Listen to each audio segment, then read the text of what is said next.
सर्वेभ्यो नमो नमः। कक्षा में उपस्थित सभी सदस्यों का आदर सहित अभिवादन एवं स्वागत है। सभी सदस्य अपने अपने स्त्रियों का ध्यान करें। माता गायत्री के मंत्रों का एक बार उच्चारण अवश्य कर ले। साथ ही अपने प्रेरणा के स्रोत एवं अपने गुरुजनों को भी अंतर्मन से अभिवादन कर ले। हम लोगों के द्वारा प्रतिदिन नियमित रूप से कुंडली फलादेश पर आधारित कक्षा आयोजित की जाती है।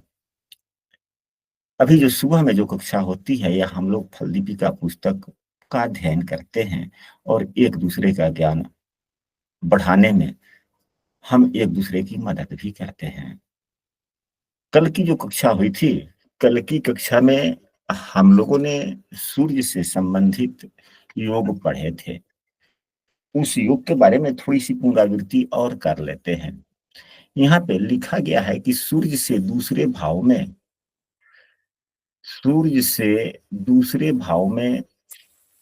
मंगल, बुध, बृहस्पति, शुक्र, शनि यानी पांचों ग्रहों में से कोई एक हो या एक से अधिक हो तो शुभ बेसी यानी कि बेसी योग बनता है। और अगर 12वें हो तो बासी योग बनता है। फिर इसी में नीचे दिया गया है कि यदि दोनों तरफ ग्रह हो तो उभयचर योग बनता है या उभयचरी योग बनता है।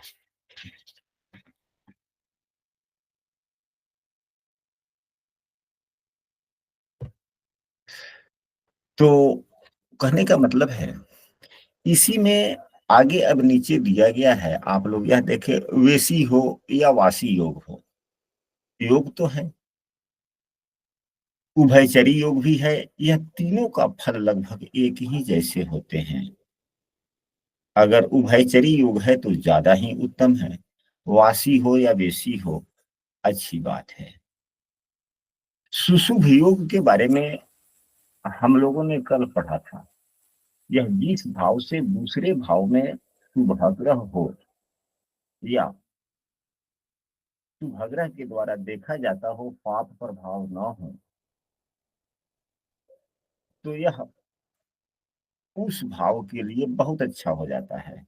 यदि लग्न से द्वितीय भाव में शुभग्रह की स्थिति हो, शुभग्रह के द्वारा देखा जाता हो, दूसरा कोई ग्रह ना हो यानी कि पाप प्रभावित न हो, तो यह सबसे उत्तम योग होता है। इसके बारे में हम लोगों ने पढ़ा था।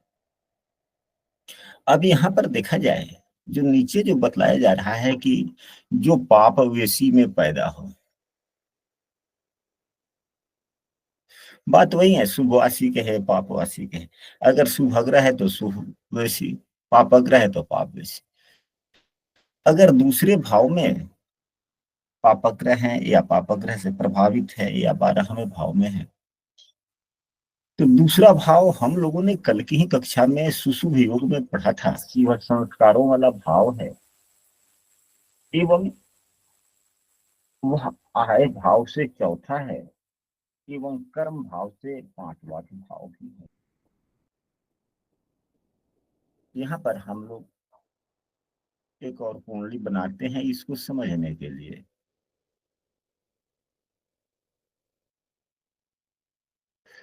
हम अपने जीवन जीने के लिए, अपनी सुख सुविधाओं के पूर्ति हेतु, परिवार के पालन पोषण हेतु दशम भाव कुछ भी करते हैं, जो करते हैं वह दशम भाव है। दशम भाव से पांचवा भाव दूसरा भाव होता है।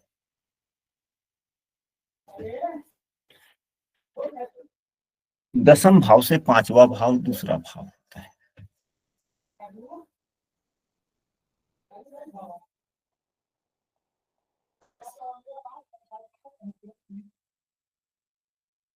और 11वें भाव से यह चौथा भाव है, यानी कि आय भाव से चौथा भाव, यानी कि आय का सुख हुआ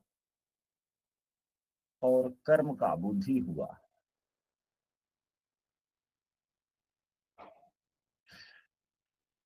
अगर दूसरा भाव में शुभग्रह हो, शुभग्रह की स्थिति बने, तो व्यक्ति अपने कार्यों के लिए जो बुद्धि होती है सकारात्मक होता है, अच्छा होता है। यानी कि शुभग्रह अच्छा, पापग्रह खराब, तो अच्छी बुद्धि होगी।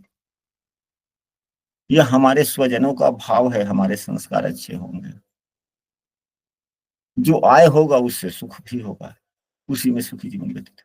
तो फिर इससे बेहतर क्या हो सकता है, इसलिए शुभ योग बतलाया गया।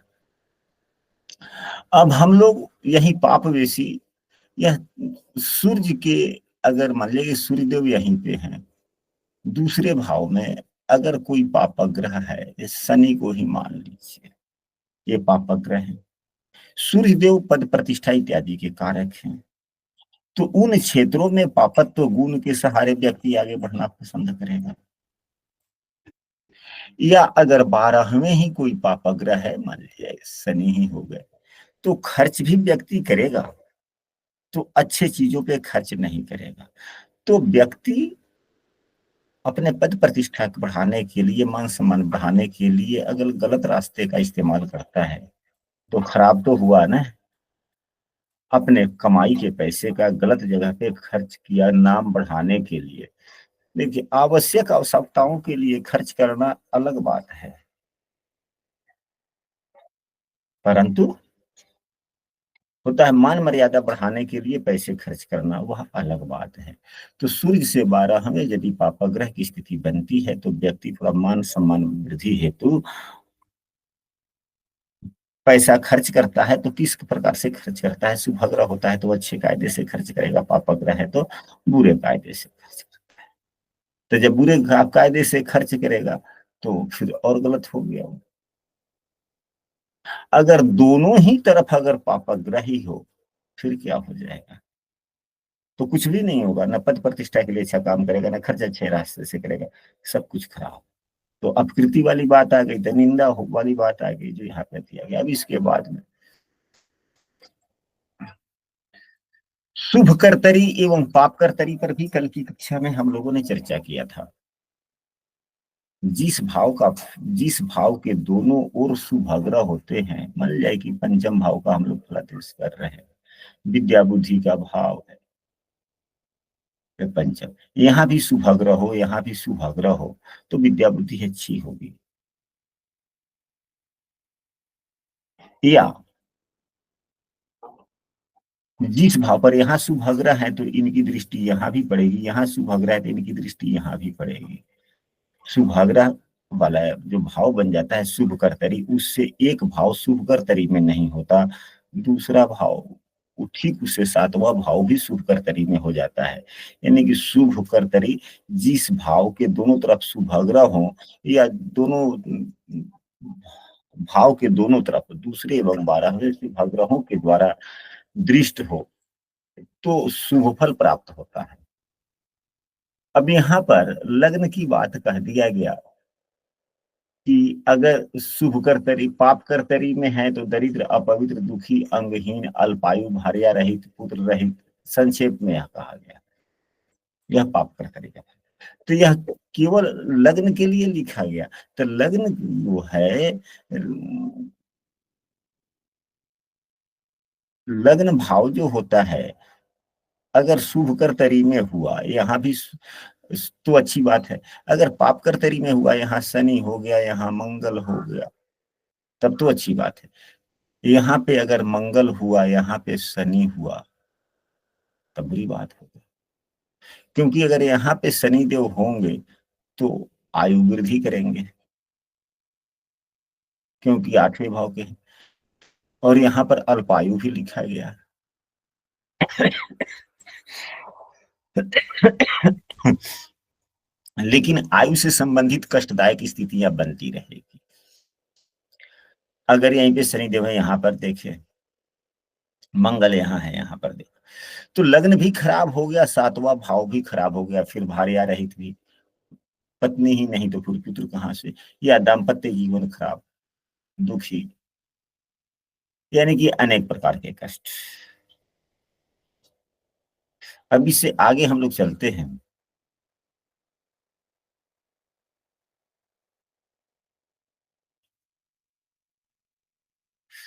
इन्हीं बातों के बारे में यहाँ भी स्पष्ट रूप से बतलाया गया है कि सुशुभ शुभ कर्तरी शुभेशी का फल शुभ आदि योगों के समान ही समझना चाहिए, अर्थात शुभेशी सुशुभ, का वही फल समझे जो सूर्यफा का सुवासी का वही फल समझना चाहिए जो अनफा का। शुभ भयचरी का फल दुर्धरा के समान ही समझना चाहिए। सूर्य के आगे की राशि, सूर्य की पीछे की राशि या दोनों ओर की राशियों में शुभग्रह होने से सुफल बतलाया है।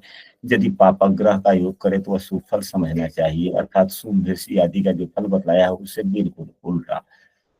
यानी कि यहाँ पर अब स्पष्ट कर दिया गया कि चंद्रमा से बनने वाले अनफा सुनफा दुर्धरा या केंद्र में योग ठीक उसी प्रकार प्रभावी सूर्य के साथ भी होते हैं। जिस प्रकार अनफा योग का सुफल होता है ठीक उसी प्रकार इस सूर्य से समझ लो। अब इससे आगे चलते हैं। हाँ, यहाँ अमला योग तो कल तक हम लोगों ने पढ़ा ही था। अब यहाँ से हम लोग आज की कक्षा में पृष्ठ संख्या 119 से पूरा अध्ययन करते हैं। अच्छा, मैं एक बात आप लोगों से पूछना चाहता हूं कि यदि भूलवश कभी कभी पुनरावृत्ति हो जाती है तो वह आप लोगों के लिए अच्छी लगती है आप लोगों को, या उबाऊ प्रकरण लगता है? नहीं गुरु जी, अच्छी लगती है। चलिए ठीक है। तो अब यहाँ पर महाभाग्य योग जो बतलाया गया है, यह महाभाग्य योग क्या है? चाहे महिला की कुंडली हो या पुरुष की कुंडली हो, हम लोग जब योग के बारे में पढ़ रहे हैं तो आने वाली कक्षाओं में अगर यदि इस पुस्तक में होगा तो इस पुस्तक के सहारे पढ़ेंगे, और नहीं तो हम अपने ज्ञान एवं अनुभव के सहारे यह जरूर पढ़ेंगे। 2-4 कक्षा उसकी भी होगी कि अगर शुभ योग कोई बन रहा है तो कुछ ऐसे भी योग होते हैं जो सभी शुभ योगों को समाप्त कर देते हैं, अशुभ योग भी कुंडली में बनते हैं। तो उस पर भी हम लोग चर्चा आने वाले समय में कर लेंगे। तो यहाँ पर बताया जा रहा है कि यदि पुरुष की कुंडली हो तो इन चारों योग उस कुंडली में हो तो महाभाग्य योग होता है। यानी कि दिन में जन्म हो, यानी कि सूर्योदय से बाद से सूर्यास्त से पहले, लग्न में विषम राशि हो, सूर्य विषम राशि का हो, चंद्रमा विषम राशि का हो, यानी कि सभी विषम हो तो महाभाग्य योग पुरुष के लिए। यही बातें महिलाओं के लिए भी है कि यदि महिला की कुंडली है और रात्रि का जन्म हो, यानी कि सूर्यास्त के बाद और सूर्योदय के पहले जन्म हो, सम लग्न हो, सम राशि में चंद्रमा हो, सम राशि में सूर्य हो, तो महाभाग्य योग होता है। कहने का मतलब है पुरुष के लिए पुरुष राशियां, दिन को पुरुष प्रधान माना गया है, रात्रि को स्त्री प्रधान माना गया है। तो जब सभी स्त्री स्त्री की कुंडली हो या हो और सभी स्त्री राशियां हो या रात्रि का जन्म हो तो अच्छी बात है। पुरुष हो तो सभी पुरुष, यानी कि सभी पुरुष राशियों में पुरुष राशि का लग्न हो, पुरुष राशि का चंद्रमा हो, पुरुष राशि का सूर्य हो, दिन का जन्म हो तो महाभाग्य।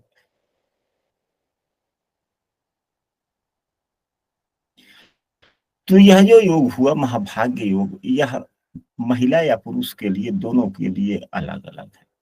अब महाभाग्य योग का दूसरा है, चाहे स्त्री की कुंडली हो चाहे पुरुष की कुंडली हो, दोनों में एक ही प्रकार से लागू होंगे। यदि चंद्रमा बृहस्पति से केंद्र में हो तो केसरी योग कहते हैं। बहुत से ज्योतिष के ग्रंथों में इस योग का नाम गज केसरी कहा गया है।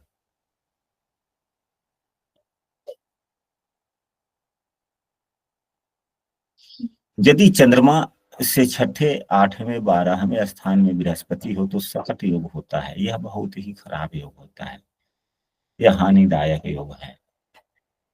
चंद्रमा लग्न से केंद्र में हो तो सकट योग नहीं होता।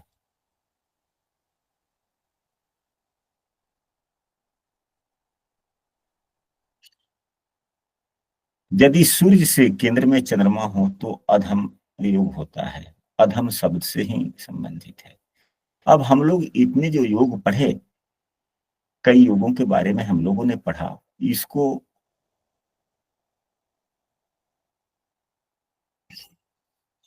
अब इसके बाद में हम लोग यह समझने का प्रयास करते हैं, अभी और है यहाँ पर कुछ योग उसको भी पढ़ लेते हैं। यदि सूर्य से पनफर स्थान में चंद्रमा हो तो समयोग, सूर्य से तीसरे छठे नवम द्वादश में चंद्रमा हो तो वरिष्ठ योग बतलाया गया। अब यहाँ से महाभाग्य योग के फल बतलाए गए हैं, आप लोग पुस्तक में पढ़ सकते हैं। महाभाग्य योग के लिए अच्छा फल बतलाया गया है, केसरी योग का भी अच्छा फल बतलाया गया है, सकट योग का फल अच्छा नहीं बतलाया गया, अधम, सम या वरिष्ठ योग जो है, यह तीनों के तीन प्रकार के फल है, उत्तम, मध्यम एवं सामान्य, खराब नहीं। यानी कि सामान्य जिंदगी जैसे चल रही है चल रही, मध्यम थोड़ा अच्छा, उत्तम यानी कि सब उत्तम, यह तीन प्रकार की।